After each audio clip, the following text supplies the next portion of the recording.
It's time for Ask Mike Mondays. Mike answers one listener's question every week. Here's Michael Becker and Paul Peebles. Welcome to Ask Mike Mondays. I'm your host, Paul Peebles, National Underwriter for Old Capital, and joining me today, Mr. Michael Becker. Hey, Paul. Michael, do you get a birthday card once a year from every county that you guys own properties in? No, but they do send a bill every year, so and it's usually higher than the previous year. That's not a good birthday card to have. I mean, instead of you receiving checks in your birthday card, you have to write checks. That's not good. You're always looking for that check coming in from grandma. It only goes one way, seemingly. Not good. Mr. Michael Becker, as you know, is a former banker, went from owning or loaning on apartments to owning apartments. And so he has owned over 8,000 units, over $675 million in assets under management, $160 million of equity of investors' money. And he is the guy that you need to know. So, Michael, thanks for being on the podcast. We appreciate that. Wow. Glad to be here. One of the things that we never say enough, but I want to make sure I bring it to your attention. If you think we bring value to these conversations in this platform, please give us a 5-star rating on iTunes. Do me a favor, go back to iTunes, give us a 5-star rating, and maybe some comments if you like what we talk about. We would appreciate that. And also don't forget about the 17-page white paper report on multifamily lending. It's something that Michael, I, and James Eng wrote. I think you'd get a tremendous amount of content to that. And one of the things we don't talk about enough is the due diligence report. Michael, tell us a little bit about that. Yeah, so actually I was looking at a LOI we got the other day, and I took my due diligence checklist, and the person buying my property plagiarized it and put it on an LOI and sent it to me. I was like, oh, that looks familiar. But on the oldcapitalpodcast.com, you can find several things, like Paul mentioned, the 17-page white paper, kind of the 101 in multifamily finance, but also I put out there the sample due diligence checklist that we send out when we're putting LOIs out there and try to get as much of this information as possible when we're putting together a PSA, a purchase sale agreement, as the diligence information the seller needs to provide us as the buyer. One of the things that we do once a year is we want to bring you to Texas. This is our national conference, the Old Capital Multifamily Conference. It's in Dallas. It's at the House of Blues. We rent the House of Blues for October 24th and 25th. Coming into October 24th, 25th in Dallas, you'll meet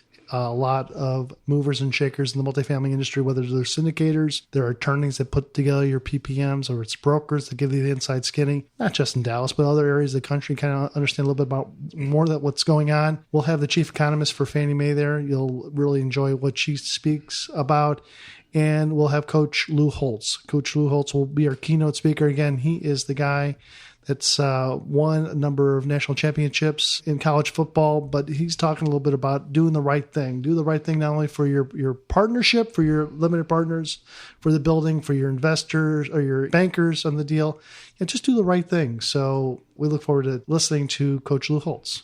Definitely excited to hear Coach Lou Holtz come out, and so couldn't recommend it strongly enough. I know I've said the last couple episodes how I think the cost of value is out of whack, that you get a heck of a lot more value than the cost of this. So I'd certainly recommend you strongly to divest a day or so of your time, come out, get networked, come to Texas, get to meet the people out there actually doing stuff. And I think you can get, infinitely more value return than the cost and the time you're going to put into it. Problem solving is one of the things that we'll probably be talking a little bit about at the conference, but we have a problem to try to solve for a listener today. So in the podcast today under Hey Mike, okay, you're getting a Fannie Mae loan and the lender does a PCA. And again, what's a PCA, Mike? Property Condition Assessment Report. And that PCA will be used to build your schedule of required immediate repairs on the 2-month, 6-month, 12-month repairs and your maintenance and / CapEx reserve. You get the PCA, the Property Condition Assessment Report, in the draft of the schedule, the required repairs, and the schedule of the maintenance reserves. Maybe you do not agree with all the repairs or the cost. You do not agree with the ongoing maintenance costs. Can you appeal those schedules? Has that been successful? What's the best approach? Examples of war stories would be welcome and beneficial. Love the podcast. Big listener. Thanks, Mike. Okay, a couple thoughts. So just kind of to take a step back. When you're doing a new loan, you got to get multiple reports. A appraisal, a phase 1, which is your environmental report, and then your PCA or PCR, so property condition assessment report. And the lender uses that for two things, as the question kind of alluded to. One, they'll identify any sort of immediate needs that are on the property. So the potholes, you have trip hazards, you don't have GFCIs. These are things that the lender kind of considers like life and safety type issues, and you got to go in and get those done and anywhere from 30 days to a year, depending on kind of the critical nature of the individual item. And then the lender will require you to escrow some of that money up front. And the engineer that does the report will put like a budgeted number in there. And so they typically make you escrow 120 or 125% of that number. So if you have a $10,000 line item, they make you require like $12,500. And then until you get the work done, then you can submit for reimbursement once it's actually done and they inspect it. So that's one aspect of it. Then the other aspect is they'll go out and look forward, on your monthly ongoing replacement reserve. So, depending on the age and vintage and quality and condition of the asset, they'll make you go through and say, okay, over the next 10 years or 12 years, we expect that the roof will go out in year 7 of the vintage, and you have to resurface your parking lot in year 5 and paint it in year 4 and, whatever. They can go estimate it, and then they'll kind of back into it and say, okay, somewhere between $150 and, usually $400 a unit a year is what you guys need to set aside in a monthly escrow to deal with future upcoming capital repair items on your property. So that's it. So, usually the newer and the better condition, the lower that number is, the older, the worse condition, the higher that number is. That's kind of a generally sliding scale. So what I think the listener really wants to know is, how do I counteract if I don't agree with some of these things? How do I get those numbers lower? Because that's basically what everyone's looking for, because the lower you can make that, the less money you have to bring to the table, as well as the lower you can make your monthly replacement reserves is what the lender also uses when they're sizing the deal. So the more in loan proceeds you can actually qualify for. So if you can get it from 300 to 200, then that's that much more NOI you can underwrite to, and more loan proceeds the property will support. So that's the two kind of the main things. So on the immediate needs, simply, I think if you can go in and if they identify this as an immediate need, you have two things you can do. First, simply just go get a vendor out there and say, okay, hey, there's a bunch of parking lot work that needs to be done. The bank thinks it's $20,000. Let me go get 3 vendors out there real quick, try to bid that out. Maybe I can get a bid for $10,000 or $15,000 and submit that to the lender, and then maybe argue that they adjust that number down. One. Or 2, if you know that there's some carpentry and paint, just put that in your capital budget, and then you can then move that from an immediate needs into like a capital budget, which doesn't require the 125% escrow. They only escrow 100% of it. So those are kind of 2 ways you can counteract. So 1, just argue the price down by submitting bids from vendors. Or 2, try to get it out of the immediate required into like your general capital improvement budget, and then you can remove the additional 25% or so escrow. That's one way to work on it.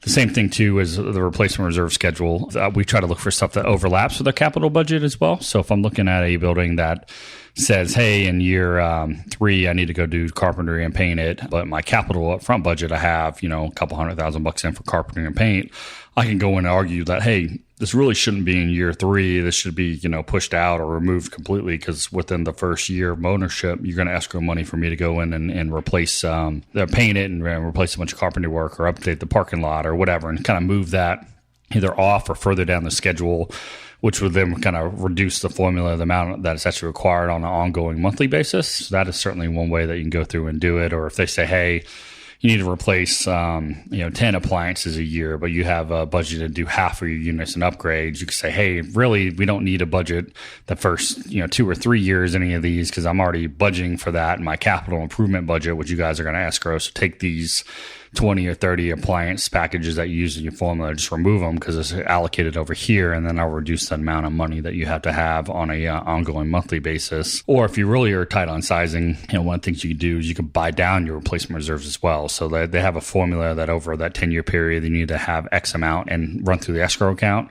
Some of that's going to be upfront with immediates, and the rest of it is going to be 1/12 of the monthly, the annual amount paid monthly. So if you're sizing and you need to get more loan proceeds, you're going to have a large capital budget anyways, maybe you can pre-fund, just take some money from your capital budget and pre-fund your replacement reserves and allocate $100,000 or something to pre-fund it, and then argue that then you're basically just buying down your replacement reserve. So instead of 250 unit, they only impound 200 a unit, so thereby increasing your underwritten NOI and then your loan proceeds. So those are some nuanced topics that I'm sure Paul can help you with when you're in a real live transaction. But those would be kind of my general thoughts around the PCA and how do you argue through them. Yeah, different ways. There's some great insight on that, Michael. Let me just maybe give you some more insight. Some things that I see is that when you call for the application to be processed and get going, you do need to have some of these third-party reports. Again, Michael said an appraisal, pretty much everybody knows what that is, the valuation of the property itself, that PCA, that property condition assessment report, a phase one to kind of determine if there's any environmental impact underneath the property, around the property that is going to affect the property itself or the borrower or the lender. You're going to need a survey on the property and title works. So these are all kind of the third parties reports that get going. But again, the question concerns the PCA, the Property Condition Assessment Report. Again, we hire an engineer to go through the property to kind of determine out what the health and safety issues are. It's kind of the eyes and ears of the lender to kind of figure out if there's anything that, if something were to happen, is somebody going to get killed or injured in the property, that we got to figure out what's going to go on. So that's kind of immediate repairs. And then just like Michael said, is that the replacement reserves in the property. And we take a 12-year, we're going to do a 12-year loan as an example, we're going to look out 12 years and some of the general line items of expenses that we're going to have some replacement of the property. Again, properties are living, breathing creatures, and we need to put money aside in a savings account so that when you have something that falls apart or needs to be replaced, you have the money and it's ready to go. The people that build these property condition reports are general engineers. They may not be specialists in electrical engineering or plumbing or roofing or even the courtyards or everything that has to do with the concrete, whether it's foundation work or it's where the parking lot is. So I've seen where the general engineer asks for something to be corrected and they give a number in the parking lot of, say, $50,000 it's going to cost. If you share with your lender after you go out to another vendor and they say not going to cost 50 within the same scope of work, but it's going to cost 20 or 25, the lender should be able to use that number instead of what the general engineer is using. So we can kind of use a modified number, keeping this within the same scope. You got to share that with your lender, let them understand. Because remember, when we make a monthly payment, we're paying principal and interest. When there is principal, sometimes at the beginning of the loan, we're just paying interest. You're paying taxes, you're paying insurance and that replacement reserve. So that's all included into that monthly payment that you're paying. So during the loan processing itself, when this property condition assessment report is built, you're not going to get a copy of the PCA report. And that property condition assessment report is between 125 and 140 pages, but you're going to get a schedule, and that's the schedule that you're going to see, and that's where you make your comments on that one. And that's what you're going to make observations on. Yep. So just make sure when you're going through the process, kind of separates the amateurs from the professionals, all these nuances and details. And if you don't have the ability to do that yourself, make sure you outsource to a competent professional like Paul that can help you navigate those waters. Because like I said, it's not only the amount of money up front you have to impound, but also can impact the loan sizing. So that kind of separates the wheat from the chaff as those that understand how to navigate and push proceeds within the confines of what's allowable with the lenders. You're going to usually get that property condition assessment report 2 or 3 weeks after you've paid your money to get these reports done. It's just going to be a draft report. You'll get the final report after the loan closes, and you can kind of see what it is and what they've made adjustments to. But push your lenders that if you do think that you can get it done at a cheaper basis than what that general engineer says, and it continues the same scope, and you can find a vendor who actually can do it, and they may ask for 1 or 2 bids, and it makes sense, let the lender know that it can be done for this price, and you can kind of work through that. Cool. So, Michael, if somebody wanted to get more information about what you guys do at SPI, what's the best way for them to get in contact with you? Simply go to our company's website, which is our company's SPI Advisory. This is where we raise money and own and operate apartment complexes. So our website is www.spiadvisory.com. That's SPI like spy advisory.com. There's a contact us form. Fill that out. And I'm always happy to have a 10 to 15 minute telephone call with listeners of the podcast if they're interested in working with us. And again, you have talked with in the past, but can you just give me one success story on the advisory service? Again, that's different from investing with Michael, but advisory work. Tell us a little bit more about that. The typical story is I have a 1031. I live in California. I want to come to Texas and I want to buy something, but I don't know anyone or how to navigate the system. So we've been successful both many, many times. But one of the guys, kind of the flagship story is he had a 4-plex in California, happened to be on the ocean in Marina Del Rey. And then he sold that, took multiple millions, about a 100-unit deal. Couple years later, sold that, over 2x his money. And now we own a 200-unit brand new deal, which we then, a year into owning that, had a bridge loan on it, refinanced it, and then put permanent loan and cashed out. So this guy's like negative on negative on negative cash in these deals. So he's just, infinite returns at this point, and he's doing pretty good. So does he send you a birthday card? He should. I'll remind him. My birthday's coming up. It's probably at the time this thing airs. I have turned from 40 to 41 years old, and so he should be sending me a little birthday card. That would be great. So some great success stories that SPI has. If you want to know what Michael does and what his business does, get in contact with the guys over at SPI Advisory. We appreciate that. Thank you, Paul. All right. That's Michael Becker. I'm Paul Peebles. Have a great day.